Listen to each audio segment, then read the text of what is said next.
আসসালামু আলাইকুম। আজকের বিষয়টা হলো প্রধানমন্ত্রী তারেক রহমানের তথ্য উপদেষ্টা ডক্টর জাহিদুর রহমানকে নিয়ে কিছু কথা বলবো। ডক্টর জাহিদুর রহমান বিগত আওয়ামী লীগ সরকার আমলে অনেক আওয়ামী লীগের সমালোচনা করছেন। আওয়ামী লীগের ভালো মন্দ দিক মিডিয়ায় তুলে ধরছেন। এটা নিয়ে তাকে অনেকেই এপ্রিসিয়েট করছে, আমরাও করছি। এখন তখন আমরা বুঝতাম না যে আসলে ডক্টর জাহেদ এত আওয়ামী বিরোধী কেন করে। পরে জানলাম যে ডক্টর জাহেদ ছিল হলো গুপ্ত বিএনপি। গুপ্ত বিএনপি না হইলে তার চোখে আওয়ামী লীগের সব দোষ ধরা পড়লো, কিন্তু বিএনপি এত দোষ, এত অন্যায় একটাও ধরা পড়ে না। এবং সে লাস্টে বিএনপি সরকার যখন গঠন করলো তখন সে সেই পট করে তাকে বিএনপির প্রধানমন্ত্রীর উপদেষ্টা বানানো হইলো। এখন ডক্টর জাহেদ আওয়ামী লীগ সময়ে ভারতের বিরোধিতা করছে, আওয়ামী লীগের বিরোধিতা করছে। এখন এটা ছিল তার আপনার তারেক রহমান খুশি করা, আর তারেক রহমান খুশি হয়েই যখন সরকার গঠন করলো সাথে সাথে তারেক রহমান তাকে তার তথ্য উপদেষ্টা বানিয়ে নিল। এখন এই ডক্টর জাহেদ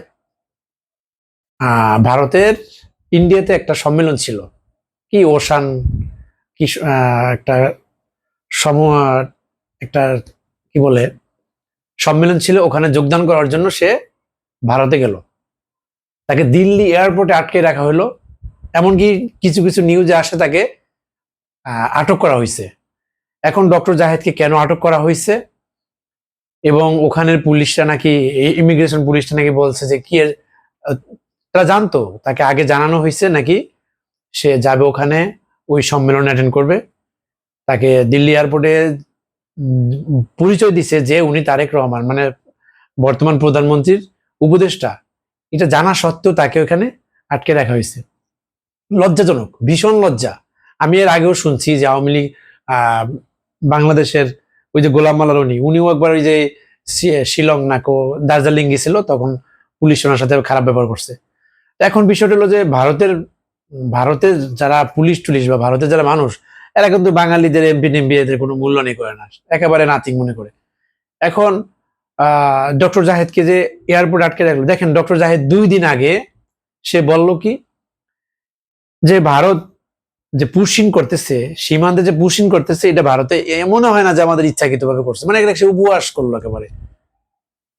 এখন এই যে ভারতের যে একচাটিয়া, ভারতের যে দাম্ভিকতা, ভারতের যে অহমিকা, এটা সবসময় ছিল বাংলাদেশের পক্ষে বিরুদ্ধে। এখন ডক্টর জাহেদ আওয়ামী লীগ সময় এত আওয়ামী লীগ বিরোধিতা করতো, এটা ভারতের বিরোধিতা করতো, তো সেই ডক্টর জাহেদ কিছু না যাই না শুই না ভারতে কিভাবে গেল, এটা বুঝতে হবে। আর একটা জিনিস হলো ডক্টর জাহেদ যেটা করছে, ভারত ওনাকে কি এয়ারপোর্টে আটকে রাখা হয়েছে, উনি এটা প্রকাশ করেনি, মানে দীর্ঘক্ষণ অনেক আটকে রাখা হয়েছে। এবং লাস্টে উনি ওনাকে ফেরত দিচ্ছে। উনি এখন বলে যে না, আমাকে তারা রিকোয়েস্ট করছে, তারা অনুরোধ বিনোদ করছে, অনুনয় বিনয় করছে, আমি যাইনি। এখন এটা বিশ্বাসযোগ্য না।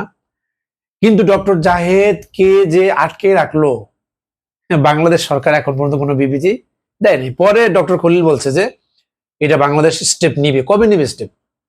আপনি চিন্তা করেন, ভারতের রাষ্ট্রদূত বাংলাদেশে আসলো সীমান্ত পার হইয়া, সে এসে কি একটা কথা বললো যে বাংলাদেশ 20 কোটি 20 কোটি বলছে উনি, 20 কোটি মানুষ 140 কোটির সাথে অ্যাড হয়ে যাবে, তখন আমরা 160 কোটিতে রূপান্তরিত হবো, তখন আমরা এক হবো, পৃথিবীতে আমরা রাজ করবো গণতান্ত্রিক দেশ হিসেবে। ওই দিনে সীমান্তে মানুষ হত্যা করছে, ওই দিনই মানুষ সীমান্তে হত্যা করলো, বাংলাদেশ সরকার থেকে কোনো উত্তর দেয়নি। চিন্তা করেন আপনি, আপনার ইউরোপ আমেরিকায় একটা মানুষের জীবন অনেক মূল্য, একমাত্র বাংলাদেশ ছাড়া সারা পৃথিবীতে মানুষের মূল্য আছে, বাংলাদেশে নাই। আপনি দেখবেন একটা মানুষ মারা গেলে সরকারের পক্ষ থেকে নিয়ে কোনো আফসোস নাই। সেদিন আপনার একটা মানুষ বিদ্যুৎ স্পটে মারা গেছে, তখন বিদ্যুৎ মন্ত্রী হাইসে এসে বলতেছে সংসদে যে বিদ্যুৎ যদি লোডশেডিং হইতো তাহলে কি বিদ্যুৎ স্পটে মানুষ মারা যায়? এখানে তার কোনো ন্যূনতম অনুশোচনা বা তার ন্যূনতম কি বলে একটা মৃত মানুষের প্রতি যেটা সদয় আচরণ থাকে এইটা ছিল না। সংসদের মধ্যে দাঁড়িয়ে এসে বলতেছে যে বিদ্যুৎ হাইসে এসে বলতেছে যে বিদ্যুৎ না থাকলে বিদ্যুৎ আসবে না। বিদ্যুৎ স্পটে মানুষ মারা গেল কেমনে? এই যে বর্তমান আপনার রাজনীতি। এখন বিষয় হলো কি, আমাদের সংসদে যে বুইটা ডিটে নিচ্ছে এরা তো ভাই মাঠ পর্যায়ে তৃণমূল থেকে রাজনীতি করে আসছে। এই হাবিজাবি নেশা কইরা ওদের শরীরে কিছু নাই, ওরা ভালো কিছু কেমনে করবে? ভালো কিছু করতে হলে তো ভালো মন মানুষটা লাগবে নাকি? আপনি একজন মদখোর, গাঁজাখোর, নারীবাদী, নারী লোভী, হ্যাঁ, এই সমস্ত নেতার কাছ থেকে কি আশা করবেন? কি আশা করবেন বলেন? এখন ডক্টর জাহেদের বিষয়টা নিয়ে বাংলাদেশের সবাই খুব খুশি, মানে অনেক লোক খুবই খুশি ভাই। কারণ আপনি এই যে আদ্দিন হসপিটাল বন্ধ করলো, তারপর ইসলাম ব্যাংক যে দখল করলো, এই সমস্ত বিষয়টা নিয়ে যখন ঝালাপালা শুরু হইলো, এর ভিতরে একটা যে নিউজ হলো কি, আপনার দুবাইয়ে বেনজিরকে গ্রেপ্তার করা হয়েছে। আচ্ছা ভাই, বেনজিরকে গ্রেপ্তার কি যে এইটার কি ক্রেডিট কি এই সরকারের নাকি আপনার ডক্টর ইউনূস সরকারের ছিল? এটা আপনারা অ্যান্সার দিবেন এবং যাচাই করবেন। ডক্টর ইউনূস সরকার আমলেই বেনজিরের গ্রেপ্তার করার জন্য বেনজির ইন্টারপোলের মাধ্যমে সব রকমের প্রস্তুতি করা হয়েছিল। এখন ডক্টর ইউনূসের সব খারাপ, বেনজিরকে অ্যারেস্ট করছে দুবাই সরকার। এই দিক থেকে আপনি এখন ডক্টর ইউনূস বাদ সবকে এখন সালাউদ্দিন নিতেছে সংসদ দাঁড়াইয়া। একজনে বলতেছে, এক মন্ত্রী বলতেছে 50 বছরে ইতিহাসে এমন ইতিহাস হয় নাই। এই হলো বর্তমান সিচুয়েশন। এখন ভাই, আমি ছোটখাটো রাজনীতি নিয়ে কথা আলোচনা করি, আমার আসলে অত মেধা জ্ঞান কোনোটাই নাই। একটা বলতে গেলে আর একটা ভুলে যায়, অনেক কথা বলার থাকে কিন্তু বলতে পারি না। আবার চারদিক থেকে অনেক ঝামেলা আছে। সেদিন কথা বলছি, ফেসবুকে একজনে হুমকি দিচ্ছে, সে নাকি আমার এই হ্যান ত্যান করে ফেলাবে। এখন ভাই, রাজনীতিতে যদি আপনি অন্যের সমালোচনা না করতে পারেন, সমালোচনা সহ্য না করতে পারেন, তাহলে আপনি কেমনে দেশের নেতা হবেন, দেশের প্রধান হবেন? এইটা বুঝতে হবে। আর একটা বিষয় যে জামাতের ছাত্র শিবিরের জিসান নামে একটা ছেলে, ওকে গুম হইলো, মানে এরকম নিউজ আসছে যে গুম হয়েছে। পরে হইলো যে না, মানে গুম হয় নাই, ও আত্মগোপনে ছিল। কিভাবে?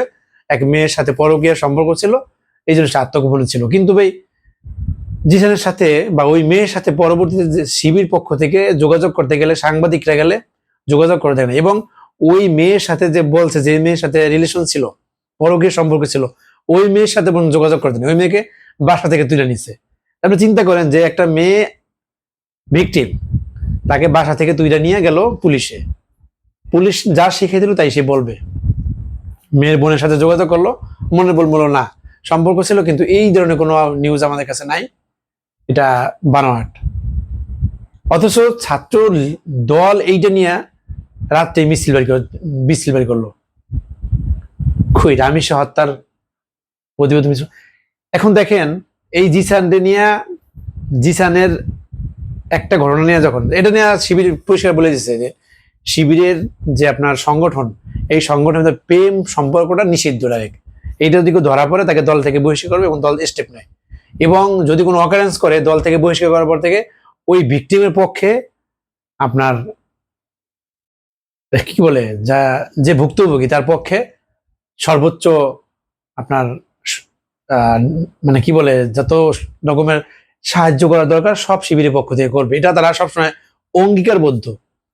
অথচ যখন ছাত্র দলের নেত্রীরা রাস্তায় নামলো আন্দোলনের জন্য, যে শিবিরের গুপ্ত সংগঠন তারা ধর্ষণ করছে একটা মেয়েকে, এইটু হ্যান, ওই এইটুক সময়ের ভিতরে 2 জন ধর্ষণ হয়েছে, শিকার হয়েছে। ওইটুক সময়ের ভিতরে 2 জন ধর্ষণের শিকার হয়েছে ছাত্র দলের দ্বারায়, যুব দলের দ্বারায়। অথচ এই নিয়ে তাদের কোনো আন্দোলন নাই, তাদের কোনো সংগ্রাম নাই, তাদের কোনো ওই টিএসসিতে কোনো হামলা, মানে আন্দোলন নাই। এখন বিষয়টা হলো ভাই, ধর্ষণ বলেন, গুম খুন, যেটাই বলেন, এটা তো কোনোটাই আপনার গ্রহণযোগ্য না, সবটাই তো অন্যায়। সে যে শিবির করুক, জামাত করুক, আওয়ামী লীগ করুক, বিএনপি করুক, যে করবে, এটা তো অন্যায়। তো এই অন্যায় কেমনি প্রশ্রয় তো কেউ দেওয়ার পক্ষে না, সে হোক জামাত, সে শিবির, সবাই প্রতিবাদ করবে।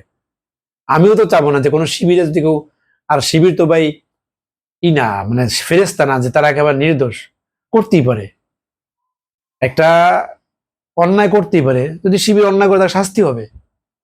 এখন বিষয়টা হলো যে শিবিরে একটা করলে পুরা বাংলাদেশ তছনছ হয়ে যায়, ছাত্রদল ছাত্রলীগ 100টা করলে কোনো অন্যায় হবে না? এটা নাকি? এটা কেন?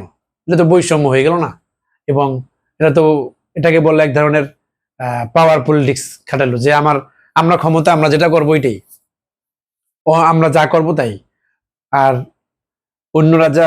অন্যরা কিছু করতে পারবে না, অন্যরা করলেই এটার শাস্তি হবে।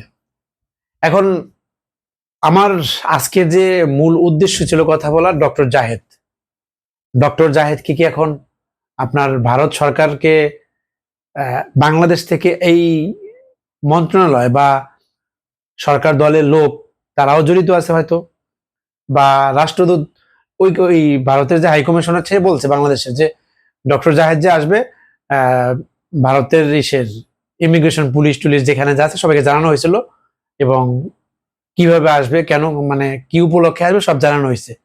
এখন এই হাইকমিশন থেকে কোনো ষড়যন্ত্র করছে, বা অনেকে আবার বিএনপির ভিতরে অনেক লোক আছে যারা চায় না যে ডক্টর জাহেদ হঠাৎ কই থেকে আসলো, আমরা তৃণমূল থেকে আন্দোলন করলে মাঠে ঘাটে জেল খাটলাম, আমরা কিছু হইতে পারলাম না, ডক্টর জাহেদ আই সেই তথ্য উপদেষ্টা হয়ে গেল প্রধানমন্ত্রীর। এত প্রেম কেন প্রধানমন্ত্রীর? তারাও তো করতে পারে ষড়যন্ত্র, যে যা যা ডক্টর জাহেদ যায় একটা পেদানি খাইছু, পেদানি খাইছে। ডক্টর জাহেদের এটা প্রাপ্য ছিল, ডক্টর জাহেদের এটা প্রাপ্য ছিল, এই ডক্টর জাহেদের এটা প্রাপ্য ছিল, যারা পাইছে। কিন্তু ভারত যে একটা অসভ্য, ওদের পররাষ্ট্র অসভ্য একটা রাষ্ট্র, ওদের পররাষ্ট্রনীতি বলেন, ওদের সব, মানে কি বলবো এটাকে, পৃথিবীর সবচেয়ে জঘন্যতম পররাষ্ট্রনীতি ভারতের, এটা বলতে হবে। ডক্টর জাহেদ আমাদের দৃষ্টিকোণ থেকে খারাপ, কিন্তু সে তো আমাদের জনগণ। আমরা চাই ডক্টর জাহেদকে যে অপমান করছে এটা হয়েছে শেষ, কিন্তু সে তো দেশের নাগরিক, বাংলাদেশের নাগরিক। আমরা চাই ডক্টর জাহেদের যেভাবে অপমান করা হয়েছে, অপদস্থ করা হয়েছে, ঠিক এটার কঠিন শাস্তি হোক, কঠিন বিচার হোক, ভারতকে কড়া জবাব দেওয়া হোক। ডক্টর জাহেদ যেই মানে একটা হ্যারাসমেন্ট হয়েছে, ভারতকে এরকম শিক্ষা দেওয়া উচিত আমি মনে করি। ডক্টর জাহেদ সে আমাদের রাজনৈতিক ভিন্নতা থাকতে পারে, কিন্তু সে তো আমাদের বাংলাদেশের নাগরিক। আমার বাংলাদেশের নাগরিককে অপমান করছে, আমিও চাই যে ভারতকেও এরকম শিক্ষা দেওয়া উচিত। আল্লাহ হাফেজ।